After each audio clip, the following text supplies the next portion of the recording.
जय माता दी दोस्तों, कैसे हैं। 16 दिनों के माता महालक्ष्मी का जो व्रत पूजन है, कुछ कन्फ्यूजन है जो कि इस वीडियो में हम आपकी सभी क्लियर करने वाले हैं। सबसे पहले तो 16 गांठों वाला जो डोरा है वो हमें सुबह बांधना है या दिन भर बांध के रखना है। पूजा में हमें पूजा मंदिर में झाड़ू लगाना है अथवा नहीं लगाना है, इस तरह के बहुत सारे सवाल आपके आए हैं। जो पूजा के मिट्टी के बर्तन हैं उन्हें हमें इस्तेमाल करना है तो कितने दिनों के लिए इस्तेमाल करना है, कैसे क्या करना है। पूजा में फूल जो हम चढ़ाते हैं उन फूलों को हमें चढ़ाना है या फिर माला ले सकते हैं।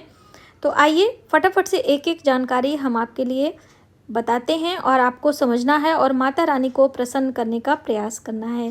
दोस्तों, यदि आपने अभी तक चैनल को सब्सक्राइब नहीं किया है तो प्लीज़ कर लें। तो ये है कमल के पुष्प।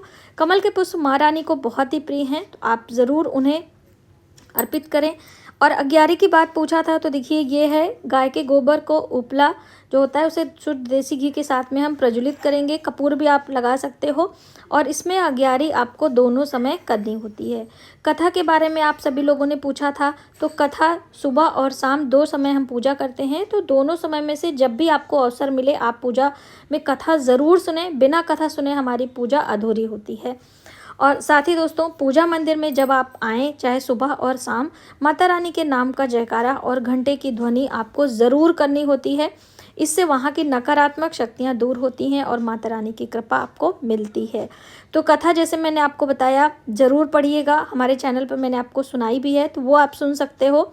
और सुबह शाम किसी भी समय। श्रृंगार के बारे में है, जैसे कि जनेऊ है, पान सुपारी है, लौंग इलायची है, दक्षिणा है, ये हमें 16 दिन अलग अलग चढ़ानी है। इस पे ज़्यादा कन्फ्यूजन है। तो देखिए, पहले और आखिरी दिन आपको दक्षिणा, पान सुपारी, जनेऊ, ये सभी विधि विधान से पूजा करना है। बाकी हर दिन सिर्फ स्नान करेंगे, पंचोपचार विधि से पूजा करके माता रानी का पुष्पों से श्रृंगार करते हुए हम पूजा दोनों समय करेंगे। लेकिन भोग प्रसाद हमें दोनों समय लगाना है।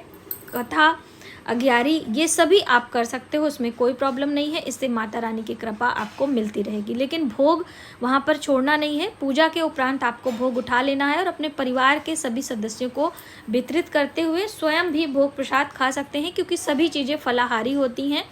दूध से बनी मिठाइयाँ, ऋतुफल, ये सभी हम भोग में लगाते हैं। आरती करने के बारे में बहुत सारे लोगों को कन्फ्यूजन था कि मैम हम आरती करें कि नहीं।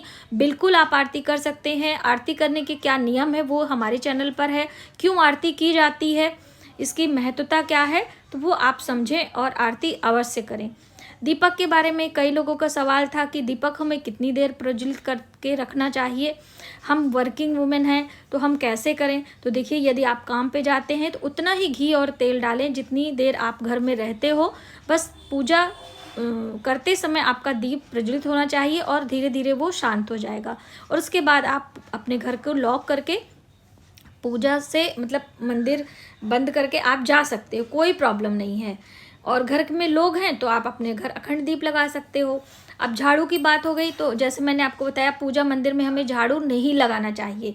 तो आप कपड़े से सभी चीज़ों को इस तरह से फूल माला, माचिस की जो डंडियाँ होती हैं वो सभी हो जाती हैं, तो हमें हटा लेना है। उसके बाद पूजा की साफ सफाई कर लेना है। धागे की हम बात कर लें तो जो 16 गांठों वाला धागा है वो प्रतिदिन सुबह शाम हमें पूजा करते समय हाथों में बांधना है। और जब हमारी पूजा, कथा, आरती समाप्त हो जाता है तो हम ये जो हमारे धागे हैं इसे खोलकर हम इसी चौकी पर रख देते हैं, जिससे इसकी शुद्धता बनी रहती है। और फिर दूसरे दिन हम इसे हाथों में बांध लेते हैं।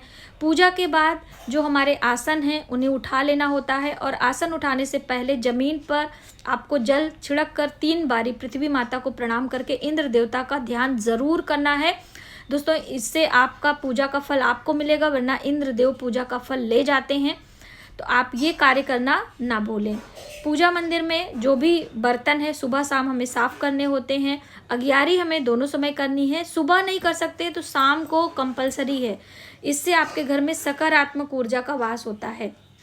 और पूजा के बर्तन हम हटा लेंगे। यदि मिट्टी के दिए इस्तेमाल कर रहे हैं तो हर दिन हमें नए मिट्टी के दिए लेने होते हैं।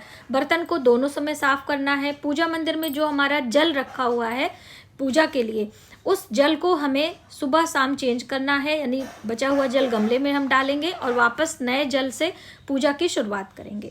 तो ये बहुत सारी छोटी छोटी महत्वपूर्ण बातें होती हैं जो कि हमें ध्यान में रखनी होती हैं।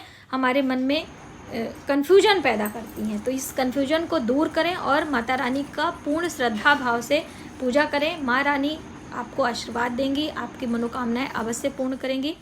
दोस्तों, माता रानी को जब हम रात्रि में शयन कराते हैं तो माला पुष्प जो हमने चढ़ाया है उसे उतार कर रख देना होता है और एक कपड़े से हमें चौकी ढक देनी होती है।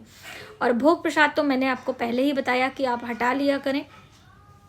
पूजा की जो बाकी सामग्री है वहीं पर रहने देंगे। 16 दिनों तक इस तरह से विधि विधान से हम माता रानी का पूजन करेंगे, मंत्रों का जप करेंगे और माता रानी की कथा सुनते हुए 16 दिन के बाद 16वें दिन यानी कि अष्टमी वाले दिन, जो अश्वनी मास की अष्टमी होती है, उस दिन समापन विधि होती है, जिसकी आगे अगले वीडियो में हम आपको जानकारी देते रहेंगे धीरे धीरे। पहले से भी हमारे चैनल पर जानकारी है, यदि आप पहली बार आए हैं तो वो सारे वीडियो आप ज़रूर चेकआउट करें। माता महालक्ष्मी व्रत विधि मनीषा त्रिपाठी करके आप सर्च करेंगे तो आपको मिल जाएगी। महालक्ष्मी के में जो अग्यारी करनी है, कौन सा मंत्र बोलना है, ये भी आप में से लोगों ने पूछा था।